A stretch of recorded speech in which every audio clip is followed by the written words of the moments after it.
Oke Pak, jadi kayak sekarang kan perbankan kan turun-turun terus tuh Pak, Ya. kelihatannya kan Pak.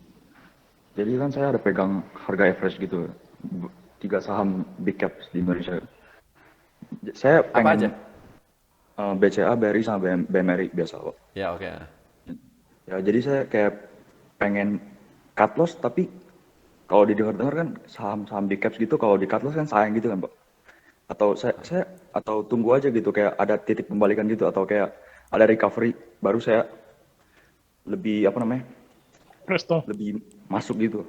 Atau kan kalau average down gitu kan harga saya udah tinggi banget gitu jadi kayak susah gitu kan dapat harga lebih bawah gitu Pak. Jadi Bentar. lebih mending saya cut loss atau saya tetap average down aja gitu terus. Tunggu. Pak Jengis, BCA di Ya harga Pak, berapa belinya? 31 kalau nggak salah Pak. 31 31. ribuan. BRI? Ya.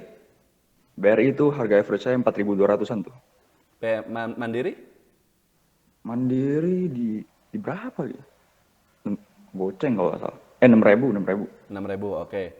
Dan berapa persen dari seluruh nilai portofolionya Pak Jengis yang di tiga saham itu? Wah, bingung saya ngomongin gimana itu Pak. Apakah semuanya hanya tiga saham itu saja, jadi nggak ada saham yang lain lagi? Ya, kurang lebih kayak gitu Pak. Oke, ya. Oke, saya jawab ya. Tapi enggak. Pertama satu lagi. Pak Jengis di pasar modal dari kapan? Dari crash September itu Pak. September 2020. Ya Pak. Lo harusnya cuan dong kalau kayak gitu. Ya saya belinya pas crash belakangan ini Pak. Yang ada koreksi dikit gitu Pak. Oke. Oh, atau gini mungkin. Pas masuk itu baru modal kecil dulu, habis itu nyetor lagi gitu ya? Ya, ya. Seperti itu ya? Dari September saya udah cuan itu. Terus masuk lagi. Iya. Oke, saya jawab ya. Nah, jadi sebenarnya gini. Sebenarnya tadi saya sudah jelaskan di awal ya, memang saham-saham sekarang lagi pada turun semua. Nggak cuma perbankan, coba aja sektor-sektor yang lain pada turun semua. Makanya indeks LQ45 juga turunnya dalam banget dibanding IHSG itu sendiri. Nah, yang naik-naik itu ya saham-saham teknologi yang sebenarnya gorengan nggak jelas itu gitu seperti itu. Tapi sejak awal ada hal-hal yang memang harus diperhatikan juga. Dari pertama adalah soal diversifikasi ya. Kalau saya sudah pegang BCA, saya nggak akan beli BRI, Pak. Dan juga saya nggak akan beli Mandiri. Kenapa kita beli saham yang sama, di sektor yang sama gitu? Itu kan berarti bukan diversifikasi. Kita harus beli saham yang berbeda gitu seperti itu.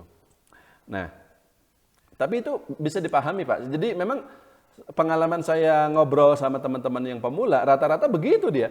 Kalau dia suka BCA, ya udah masuk BRI juga, Mandiri juga. Dia nggak mau risiko saham-saham bank kecil-kecil yang gorengan itulah. Jadi kalau masuk ke situ semua gitu. Tapi itu jangan seperti itu gitu loh. Jadi portofolio kita tidak terdiversifikasi. Itu satu. Kedua, harga belinya. Harga belinya. BCA bagus nggak? Bagus. Nggak ada orang bilang BCA jelek. Tapi kalau harganya di atas 30.000 bagaimana? Menurut saya itu mahal, Pak. 31.000, 32.000 itu mahal. Hitung-hitungannya bagaimana? Ya sudah saya jelaskan di seminar ya. Pokoknya PBV-nya kalau misalnya BCA itu udah 4 kali, udah mendekati 5 kali, itu menurut saya udah mahal lah. Kalau 3 kali, nah itu baru agak murah. Which is, berapa kalau 3 kali itu? Ya di bawah 30.000, sekitar 27.000 atau berapa. Nah sekarang bahkan BCA itu belum serendah itu. Jadi saya sendiri pun belum berminat untuk beli. BRI juga.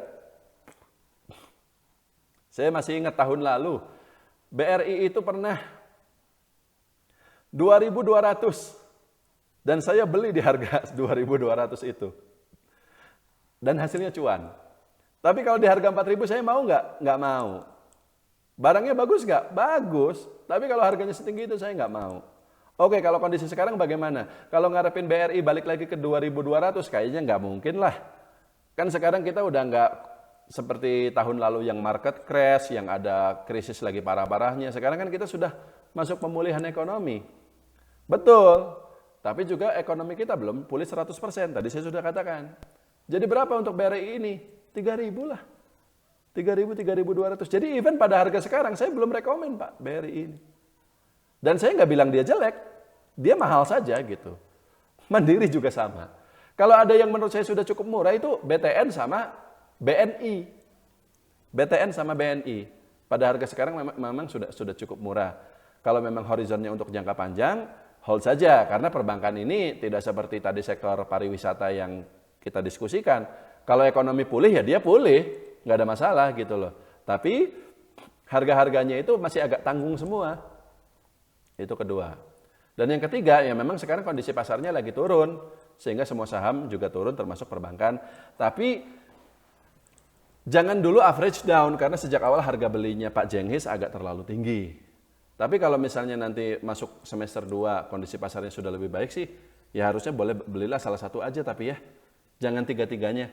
Saran saya tetap sih harus pilih dari tiga itu salah satu aja yang mana gitu. Dan memang saya paling suka tetap BRI dari ketiganya ya. BRI kalau misalnya dapat di harga 3.500 lah itu udah oke tuh. Nah jadi BCA sama Mandirinya kalau nanti bisa balik modal atau minimal ruginya tidak terlalu besar ya ketika nanti pasar udah mulai recover. Harapan saya ya semester 2 ini mulai Juli atau Agustus nanti pasar udah mulai naik lagi. Nah saham-saham yang nyangkut-nyangkut itu, yang kemudian nyangkutnya berkurang itu bisa dijual. Lalu kita fokus ke satu saham tertentu yang memang fundamentalnya dan valuasinya juga paling murah. Dan pilihan saya sih untuk BRI gitu, seperti itu. Kurang lebih seperti itu Pak Jenghis, sudah cukup? Cukup Pak, terima kasih. Terima kasih ya, oke. Nah, dan teman-teman ini kan tidak semua pertanyaan terjawab ya, tapi jangan khawatir Bapak Ibu sekalian, Anda bisa ikut lagi kelas ini bulan depan dan gratis. Jadi ya nggak ada biaya apapun dan seterusnya. Kalau misalnya belum terjawab, nanti bisa ikut kesempatan berikutnya. Tapi untuk saat ini sudah cukup. Jadi Bapak Ibu sekalian, tolong nyalakan mikrofonnya semuanya. Nyalakan semua mikrofonnya. Oke, sekarang kita aplaus dulu. Terima kasih. Terima kasih Bapak Ibu sekalian. Sampai jumpa di kesempatan berikutnya. Terima kasih. Selamat pagi. Mari. Terima kasih, Pak. Terima kasih, Pak.